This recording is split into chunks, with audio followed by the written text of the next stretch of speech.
Hello there, Rage Nation. My name is BlazingJacob, and welcome to the Raging Review on Crysis Remastered on the Xbox Series X, where I hope to inform you in as little time as possible on whether or not Crysis Remastered is worth your time and what my main takeaways were of the game's story, core mechanics, and gameplay. The game's developer, Crytek, holds a special place in my video gaming past, mainly because of how Far Cry on PC really started my journey into PC gaming. Back in 2004, Ubisoft was the one to help publish Crytek's first game with their impressive game engine. You see, Crytek was known for their visual excellence in video game development, so much so that their next game would garner the attention of video game giant Electronic Arts. It was Electronic Arts who snagged up Crytek and helped them publish Crysis back in 2007.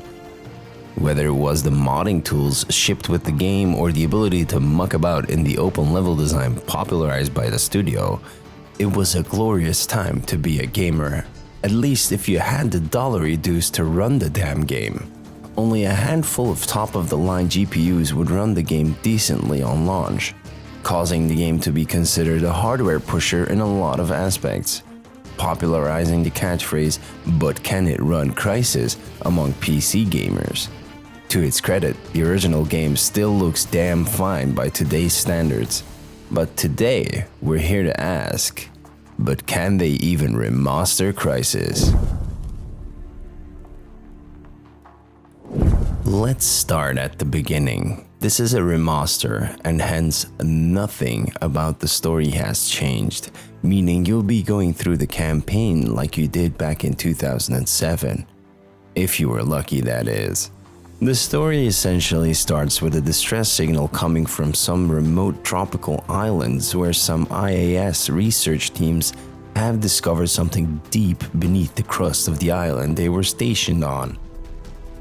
But they were not alone, as North Korean military forces also seem very interested in this discovery by the researchers, who were led by one Helena Rosenthal.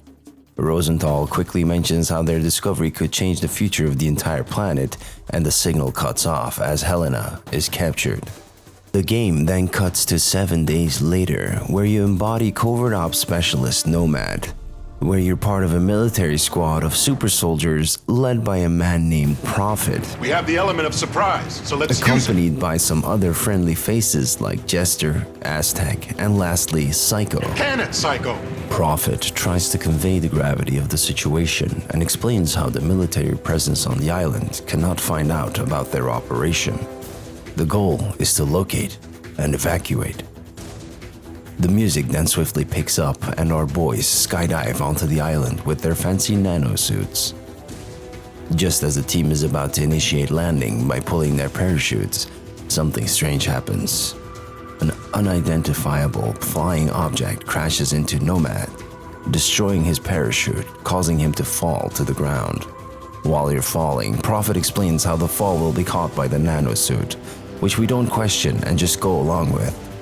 Soon, you find yourself on the beach of the island at night and make your way through, only to find out something isn't entirely right with the island. One of our team members is caught in a tree, and before he can free himself is attacked viciously by something unexplainable, supposedly. I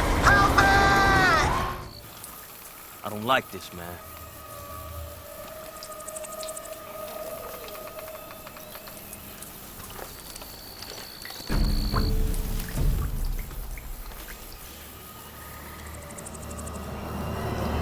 Shit, son of a bitch! Tester, report in. What's Aztec's status? Dead, boss. Damn it! What the hell is going on out there? I don't know, but I don't think we're alone out here. What have you got? KPA? Negative, sir. We got 4 dead Koreans, but there's no way Aztec killed them. Something else took these guys out. Tore their bodies up bad. Damn it. All right, pay your respects and move on. Rendezvous at the landing zone. In essence, the game opens up a little bit after this by introducing bigger playgrounds, allowing for some exposition about what the Korean military forces are trying to do on the island.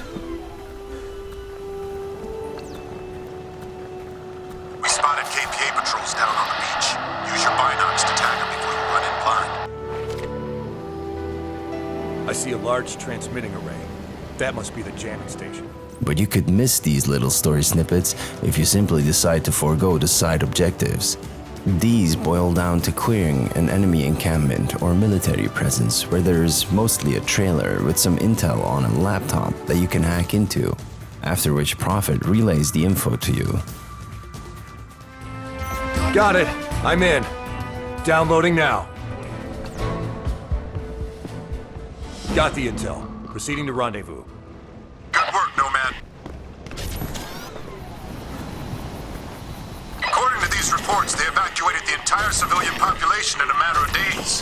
What the hell are they hiding? It gets better.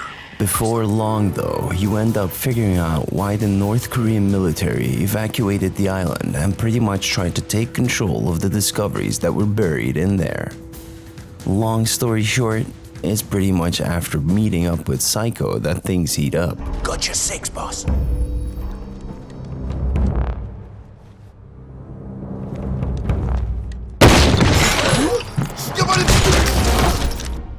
Prophet, we've located one of the archaeologists.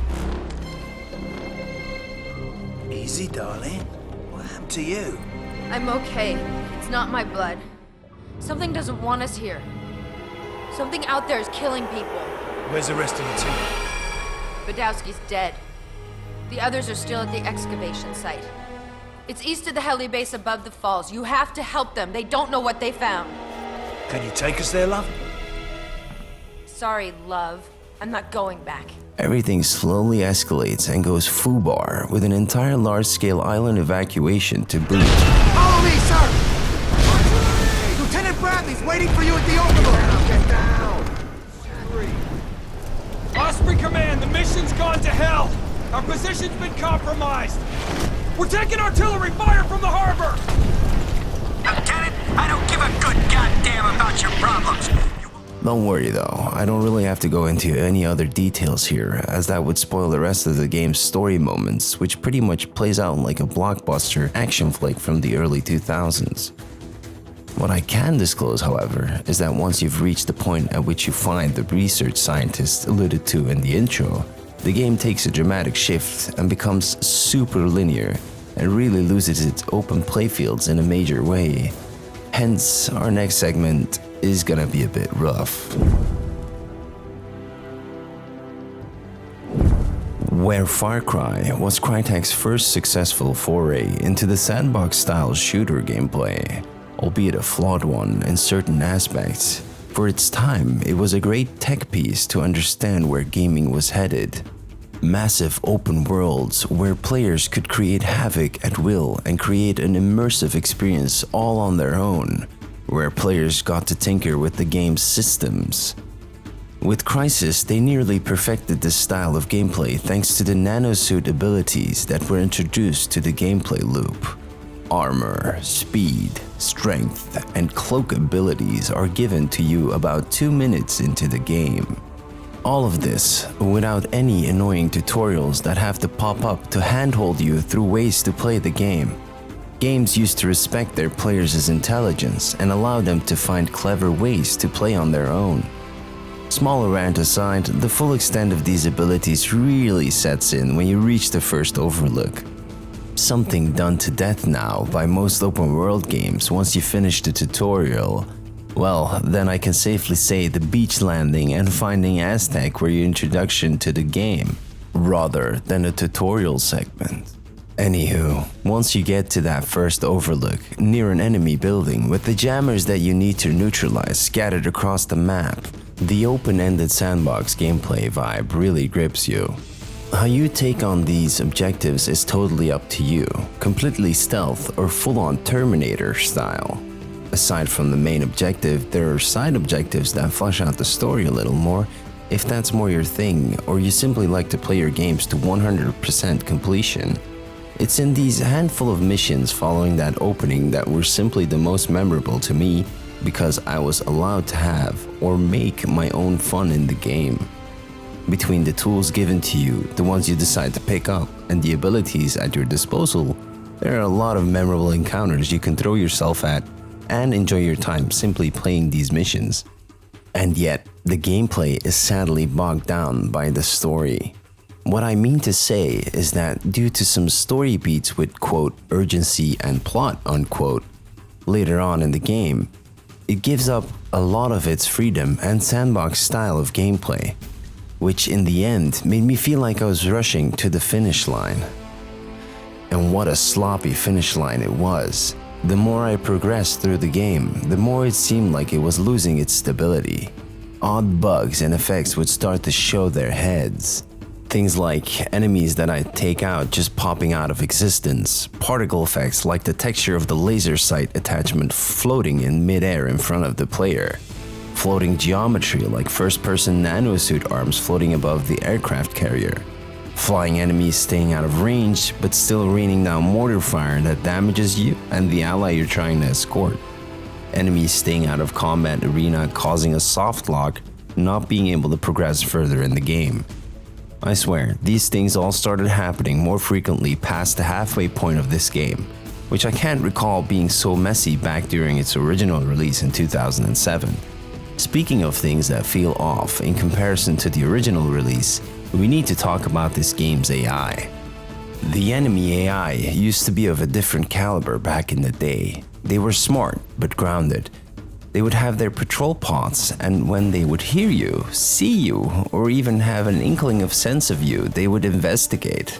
And if you don't happen to be cloaked, they could even open fire in the general direction the disturbance came from, just to see if anything was there to begin with.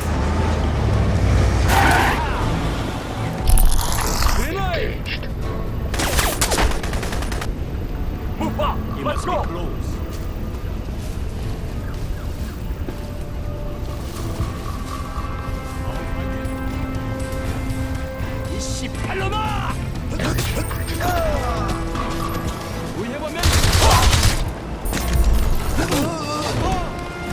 Once spotted and engaged in a firefight, they would call for backup if you would let them shoot off a flare into the air. Not only that, this AI knew how to incorporate flanking tactics, sneaking in and around cover if they knew about any enemy presence. If you're wondering if any of this is still in there, I'd say yes, but to an nth degree. It's as if someone dialed up the AI settings up to 11, causing them to behave rather erratic and highly on edge, meaning they seem very sensitive to any and all presence or disturbance. I had to revisit missions to try and figure out why I can't mess about as much anymore with the AI like I used to in the OG Crysis. I was able to deduce that the AI state was completely interlinked in the remastered edition, meaning when you get spotted during a mission, all the enemies on the map know you had been spotted and are very much scouring the island for you. Which happened a lot to me. Just crossing through the jungle, I'd run into patrols that set out from another location. Realistic, yes. Fun, a little less, I'd say.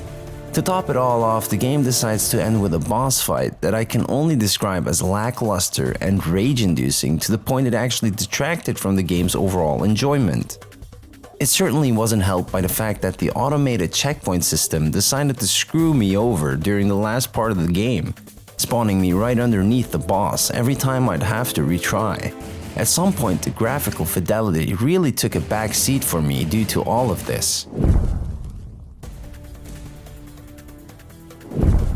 Usually, when you see a remaster surface in the gaming market, the visuals undergo a certain amount of work, and this usually helps the game stand the test of time once again.